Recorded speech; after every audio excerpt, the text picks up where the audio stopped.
Muchas gracias al CUICID por seleccionar mi ponencia y muchas gracias también al CIDEUS de la FCT que promueve y sufraga mi investigación.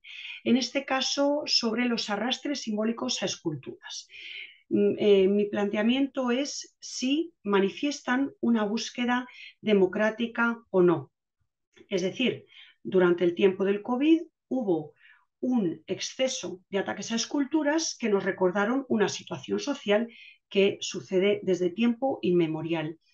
Y normalmente el planteamiento es, desde Occidente, es el de que están atacando un bien patrimonial de manera injustificada. Y eso viene a ser desde una opción ética. Y digamos que avanzando la presentación verán cómo llego a plantear si es realmente, desde la visión de las personas que atacan esas esculturas, podría estar considerándose otra perspectiva.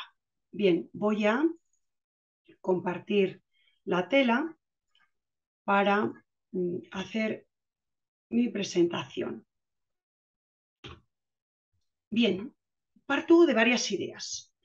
La primera es hasta qué punto una escultura permite identificarse al público que la ve a nivel privado, sea individual o colectivo. ¿Cómo empecé a plantearme esto? Cuando investigué una serie de esculturas que quedaban o de las que solo quedaban restos de inventarios de una colectividad portuguesa de la Sociedad Armonía Borense, en la cual voy a centrar esta presentación en el mundo de las esculturas portuguesas principalmente.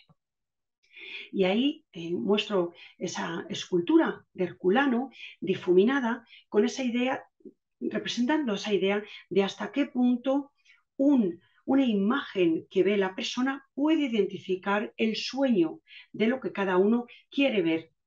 ¿Hay una identificación biográfica? Sí. En este caso representaban, desde mi perspectiva, las trayectorias del mérito, las trayectorias de la libertad, que encajaban perfectamente con el perfil de los socios de esta asociación creada en 1849. O sea, existe a nivel privado una identificación individual y colectiva con las esculturas.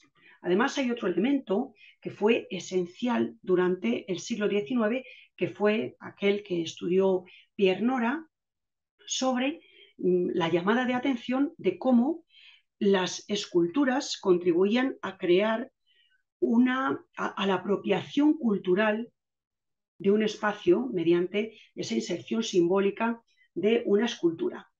¿Y qué venía a representar normalmente en el siglo XIX? Pues a las figuras representativas del poder. ¿Y quiénes eran? Pues a inicios del siglo, prácticamente en toda Europa, hablamos de la época de la monarquía, pero el cambio del que vamos a hablar también sucedió con Napoleón. En resumen, venían representando históricamente a los monarcas y a los monarcas representaron durante el siglo XIX en general.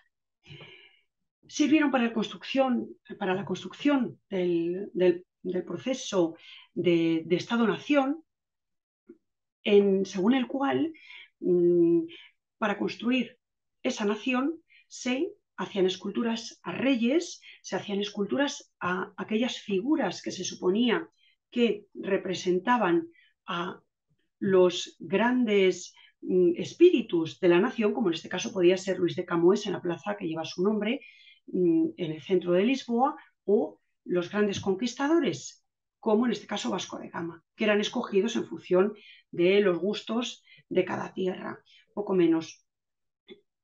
Pero esto venía desde una visión, lógicamente, del siglo XIX, según la cual se exaltaba el poder del Estado casi absoluto, con una breve introducción del sistema democrático y también poderes que desde otra perspectiva podrían significar el mundo opresor. ¿Qué sucede ya a inicios del siglo XX? En este caso en Portugal, pero lo he detectado en otros lugares. Con los ejemplos de Francisco Barahona, podemos ver en el caso de una ciudad de provincias, cómo una persona que promovió el bien público fue ensalzada en el espacio privado. Lo mismo que el duque de Saldaña con la escultura que se le hace en 1909, porque él había promovido la llegada del liberalismo constitucional.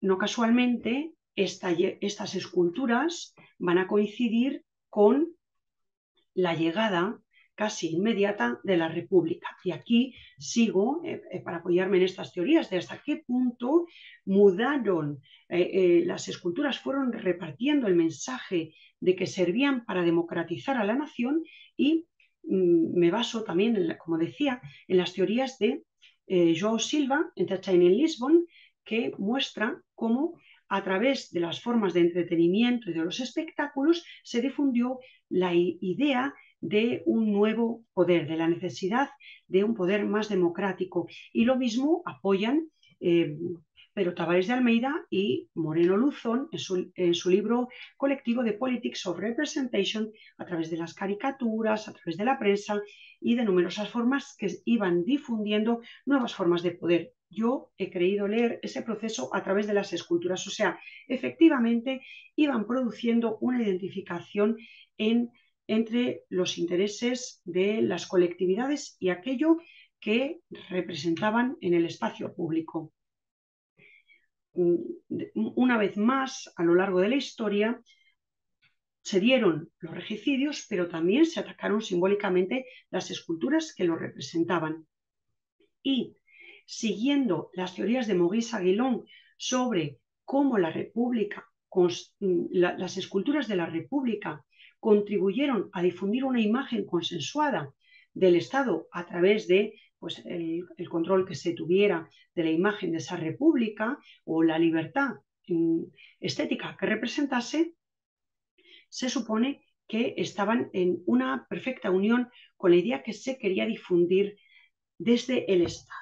Y entonces ya llegamos tanto a la difusión que se hace desde el Estado como el ataque que se hace de esas esculturas es legítimo o no. Desde un punto de vista patrimonial, por supuesto que no es legítimo. Sin embargo, el libro sobre la cultura de la memoria en el siglo XIX, de Aldan y Mushal, establece una relación directa entre los crímenes racistas y las esculturas que promueven el racismo o el colonialismo o los regímenes que explotaban a las poblaciones que no tenían derechos, aborígenes, etc.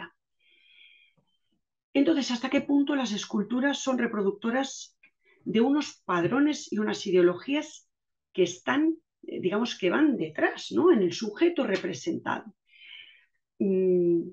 O sea, que si simbólicamente se está exaltando a una persona de la Confederación, lo normal es que la gente vea reflejado a nivel individual o colectivo, como vimos al inicio, esa exaltación de su biografía.